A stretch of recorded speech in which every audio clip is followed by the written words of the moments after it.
La déclat du jour.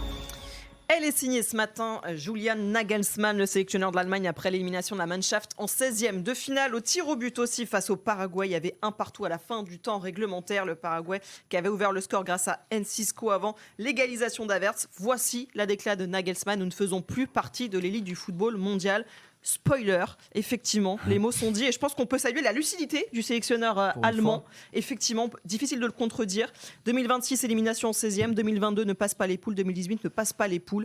3e Coupe du Monde de suite sans atteindre les 8e de finale pour l'Allemagne.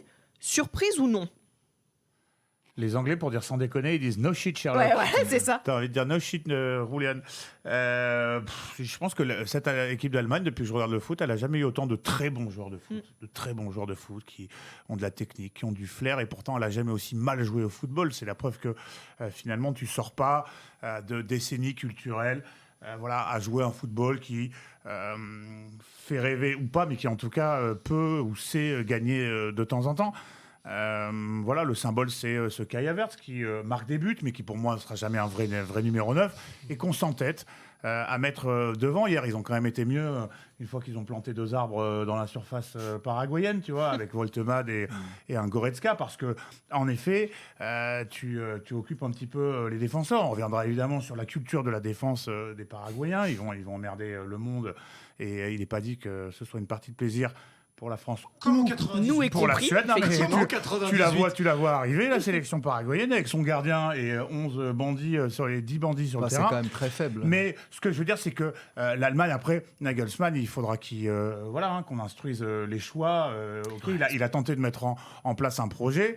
Ils font plus partie de l'élite mondiale parce qu'ils n'ont pas un sélectionneur qui appartient à l'élite mondiale non plus. Je pense que tu laisses Kimmich arrière droit. Il a fait une erreur. Il fait une immense erreur de mettre Kimmich arrière droit.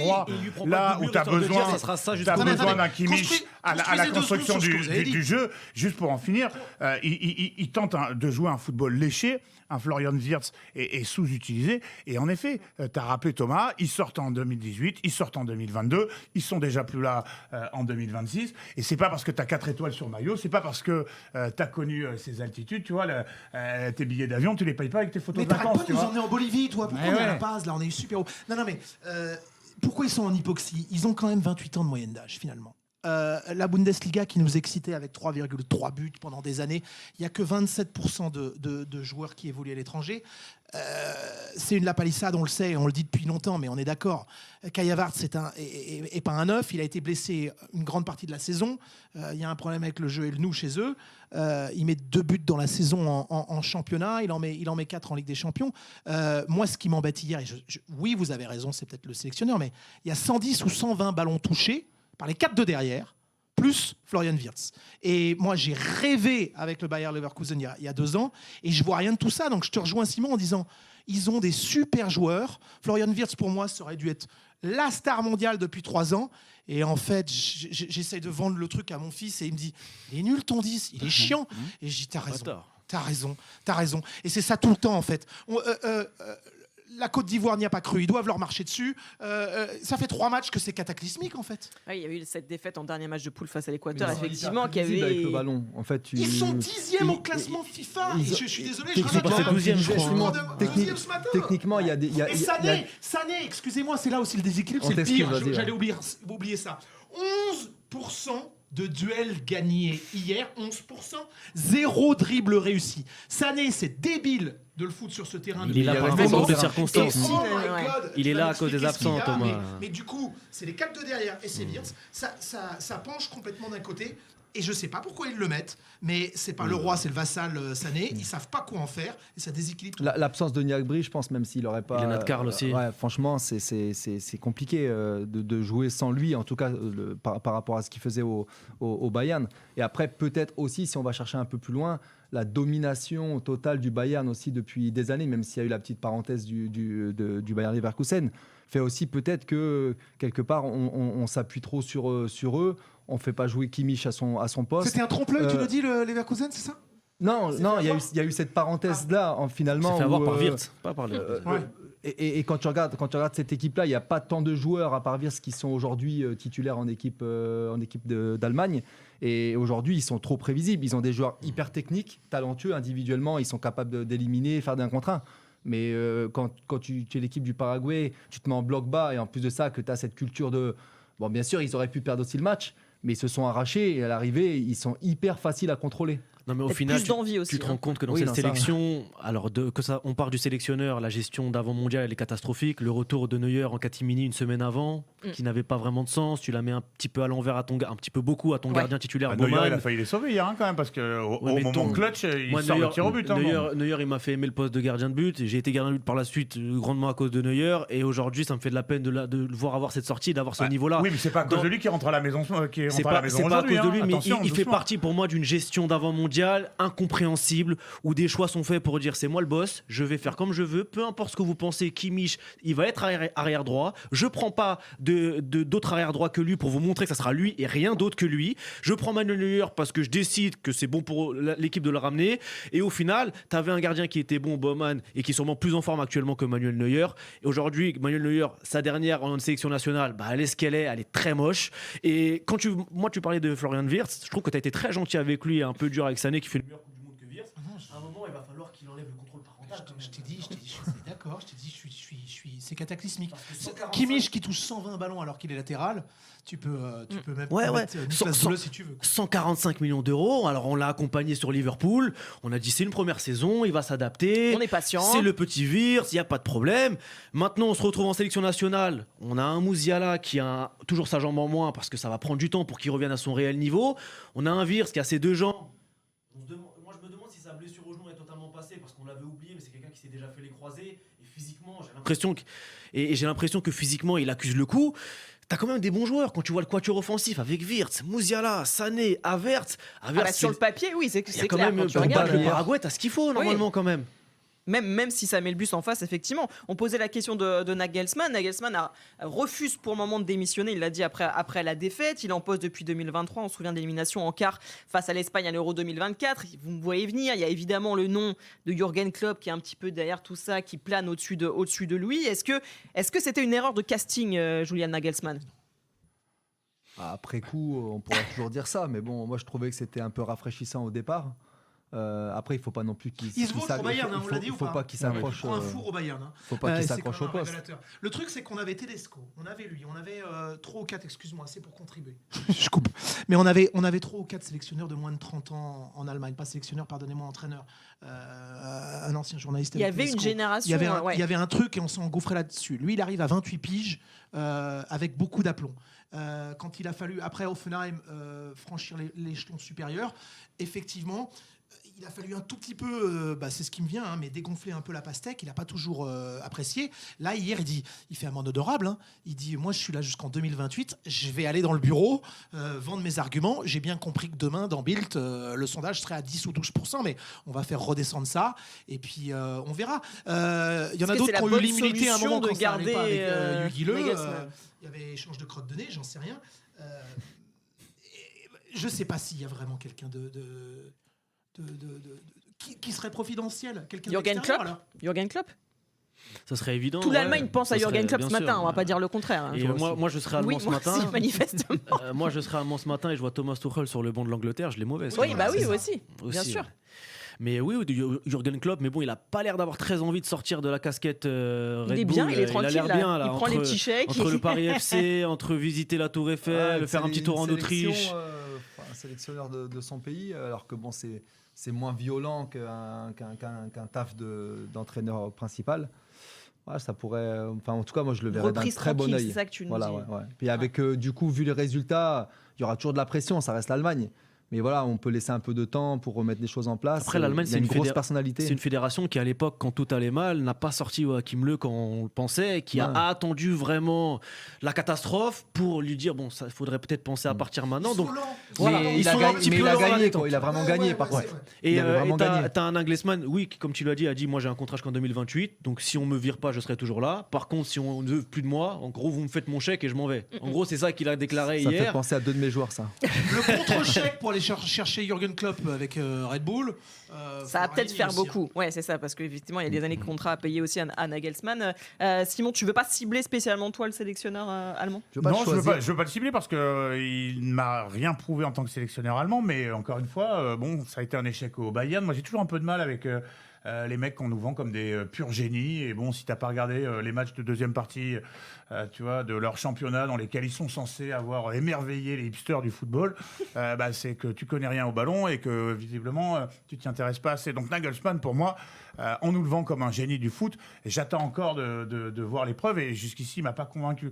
J'ai toujours tendance à croire que avant d'avoir rouler ta bosse en club et vraiment, tu vois, essuyer tes propres plâtres et justement roder tes principes, le poste de sélectionneur, c'est pas fait pour toi. Parce que, encore une fois, ça demande beaucoup de conviction, d'assurance, mais encore une fois, beaucoup de pragmatisme. Le mot est souvent galvaudé quand on parle de Didier Deschamps, mais quand tu es un peu trop dogmatique et que tu as trop de grands principes, je pense que en tant que sélectionneur, c'est pas un atout. À ce titre-là, voilà, il y a des choses à revoir. Moi, je suis très déçu. On parlait de Kimmich, arrière droit. En effet, moi, je pense que c'est donner de la confiture au cochon. Mais là encore, il faudra qu'il nous explique pourquoi et pourquoi il pense que dans le cœur du jeu, même si, bon, après, si tu fais le tableau noir, dès qu'ils ont le ballon, Kimmich, il passe en tant que troisième défenseur central, avec le latéral gauche qui est plus dans le cœur du jeu. Bon, blabla, on peut discuter. Mais bon, pour les autres trucs à discuter, on parlait de Sané. Moi, Sané, je pense que c'est devenu une caricature de lui-même. Ok, il bouge bien, il a toujours sa technique, il a toujours son envie de provoquer, mais il fait plus de différence. C'est terminé, il ne passe jamais en 1 contre 1. Il n'a pas marqué un but, ou peut-être un an contre Asso. Bon, bref, c'est un joueur que j'ai beaucoup aimé, mais qui, je te dis, est devenu un peu caricatural. Et c'est parce que tu regardais la première ligue sur RMC Sport. Oui, certainement, j'ai pas oublié, mais moi j'ai souvenir, il est né au football international avec Schalke 04, un soir où ils ont fait 4 partout contre le Real Madrid. Il était dans le cœur du jeu. C'était un 10, c'était un zébulon qui partait à droite, qui partait à gauche, pied droit, pied gauche, qui frappait, qui passait, qui créait. Voilà, on l'a transformé en ailier, mais ça c'est le propre du football moderne. Non, moi c'est Undav. Undav, je comprends pas, parce que chaque fois qu'il est rentré, il a été exceptionnel. C'est un mec qui joue avec ses copains, qui sait créer, qui sait finir, qui sait s'effacer, qui a des stats monstrueuses. Toute proportion gardée, il y a un peu de Benzema chez ce mec. Et pour le coup, hier, tu le mets pas en neuf, tu le mets derrière un Havertz, avec le risque qu'il se marche dessus. Il cherche trop la combinaison avec les copains. Il est moins dans la spontanéité. Donc en fait, même les mecs à qui tu donnes leur chance, je parle de Nagelsmann, même les gars qui donnent leur chance, il les met pas dans les bonnes conditions. Et je pense que c'est parce qu'il est trop figé sur ses principes. Simon l'a dit, en fait, c'est 18 semaines à gérer des hommes, pas à essayer de te convaincre que ta tactique est la meilleure du monde. Manager. On a vu aussi les limites effectivement de Nagelsmann à ce sujet. Un mot quand même du Paraguay, énorme surprise. Écoutez l'ambiance de dingue dans la capitale Asunción après la qualification. Regardez-moi ça.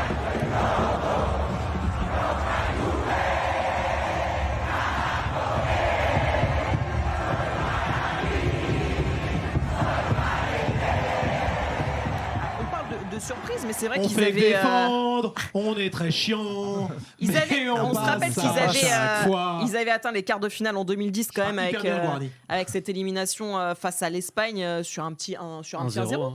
Donc non mais voilà, il y a évidemment, on joue avec ses principes de jeu, avec ses qualités aussi, on aime ou on n'aime pas. Là pour le coup c'est efficace et puis on peut pas s'empêcher de se projeter, Simon, je suis désolé, éventuellement vers ce projetons-nous vers ce 8e de finale et un remake de France-Paraguay. C'est quand même l'histoire est plutôt intéressante. Non, on avait souffert, on se rappelle de ce but en or de Laurent Blanc. Après la bise à Barthez, c'était après ça ou c'était avant, je sais plus. La bise sur le crâne. Bonne question. Il a dû arrêter 1 ou 2 tirs avant. Mais en tout cas, ça prouve aussi que même si techniquement parlant, tactiquement parlant, voilà, ça reste en dessous de certaines nations avec certains arguments, notamment sur les matchs à élimination directe, tu peux avoir des résultats, tu peux aller loin. Ils vont être hyper chiants à jouer, ils le sont déjà. Et puis bon, eux aussi quelque part, ils prennent un peu confiance.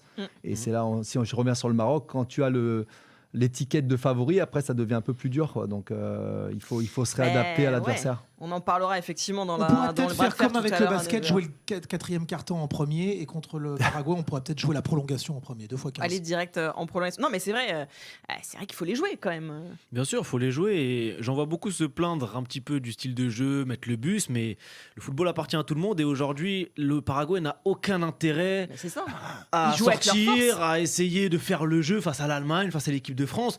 Leur seule pièce à jouer, c'est d'être costaud, à être généreux dans les efforts et d'espérer emmener l'équipe à la fatigue en face et pouvoir espérer exploiter un contre, aller au tir au but. Et si ça peut les amener vers une épopée pour aller jusqu'en 8e, parce que pour eux, c'est déjà une épopée d'arriver en 8e face à l'équipe de France après avoir sorti l'équipe d'Allemagne. Faut se rendre compte quand tu Il faut tires, se rendre quand compte tu de ce que sais ça qu'en représente 16e, tu te pour eux. retrouves face à l'Allemagne, tu te dis déjà je suis qualifié, je me dis, c'est Exactement, cool, et tu as prends gagné un tu match prends élimination l'Allemagne. directe et d'ailleurs tu arrives face à l'équipe de France, tu vas pas te dévoiler face aux 4 fantastiques de l'équipe de France. Il faut pas oublier, Surtout si le t'as premier pas match, les ils en prennent qualités 4 offensives. contre les États-Unis. Tu te dis, bon, ok, c'est même plus le Paraguay, justement, mythique, qui joue avec ses armes. Encore une fois, il faut se mettre à leur place. Bah oui. C'est ce type d'équipe sud-américaine, voilà, qui te preste 2 litres de jus avec une seule orange, voilà, qui maximise ses capacités. Il y a 2 joueurs qui savent à peu près jouer au foot. Je parle au niveau technique. Tu as Almiron et Encilo.